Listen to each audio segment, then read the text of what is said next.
હવામાન નિષ્ણાંત અંબાલાલ પટેલની વરસાદ અંગે મોટી આગાહી સામે આવી છે। 17 થી 22 ઓગસ્ટ દરમિયાન ગુજરાતમાં હળવાથી મધ્યમ વરસાદની આગાહી અંબાલાલ પટેલ દ્વારા કરવામાં આવી છે। અંબાલાલ પટેલે કરેલી આગાહી પ્રમાણે અમદાવાદ અને ગાંધીનગરમાં 17 થી 22 દરમિયાન હળવો વરસાદ થવાની સંભાવના છે। કર્ણાટકના રાજ્યપાલ થાવરચંદ ગેહલોતે મૈસૂર અર્બન ડેવલપમેન્ટ ઓથોરિટી જમીન કૌભાંડ સંબંધિત આરોપીઓના સંબંધમાં મુખ્યમંત્રી સિદ્ધારમૈયા સામે કાર્યવાહી કરવાની મંજૂરી આપી છે। આરટીઆઈ એક્ટિવિસ્ટ ડીજે અબ્રાહમ દ્વારા કરવામાં આવેલી ફરિયાદ બાદ આ નિર્ણય લેવામાં આવ્યો। હાલ ચોમાસું ચાલી રહ્યું છે ત્યારે સારા વરસાદને પગલે ગુજરાતના જળાશયોમાં નવા નીર આવ્યા છે। રાજ્યના 51 જળાશયોમાં હાલ સંપૂર્ણ ભરાઈ ગયા છે। ગુજરાતની જીવાદોરી સમાન સરદાર સરોવર ડેમમાં 88% જળ સંગ્રહ થયો છે। ગુજરાત પોલીસના સાયબર સેલે ગૃહ રાજ્યમંત્રી હર્ષ સંઘવીની સૂચના મુજબ સાયબર ક્રાઇમનો ભોગ બનેલ મધ્યમ વર્ગીય લોકોની મુશ્કેલીઓ દૂર કરવા એક મહત્વની કામગીરી હાથ ધરી છે, જે અંતર્ગત સાયબર સેલ દ્વારા 2,14,622 બેંક ખાતાઓ સફળતાપૂર્વક અનફ્રીઝ કરવામાં આવ્યા છે। શુક્રવાર મોડી રાત્રે 2 ટ્રેન અકસ્માત સર્જાયા હતા। પ્રથમ અકસ્માત કાનપુરમાં થયો હતો, જ્યાં સાબરમતી એક્સપ્રેસના 12 ડબ્બા પાટા પરથી ઉતરી ગયા હતા। તેમાં કોઈ જાનમાલનું નુકસાન થયું નથી કે કોઈને ઈજા થઈ હોવાના અહેવાલ નથી। ડ્રાઈવરના જણાવ્યા મુજબ પ્રથમ દ્રષ્ટિએ અકસ્માત એન્જિન સાથે અથડાવાને કારણે થયો હતો।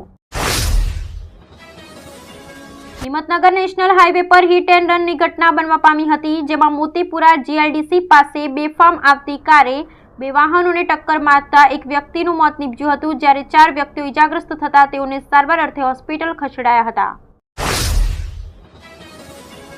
કોલકાતા રેપ મર્ડર કેસના વિરોધમાં આજથી એટલે કે શનિવારે 17 ઓગસ્ટ 2024થી ડોક્ટરોની 24 કલાકની દેશવ્યાપી હડતાલ શરૂ થઈ ગઈ છે।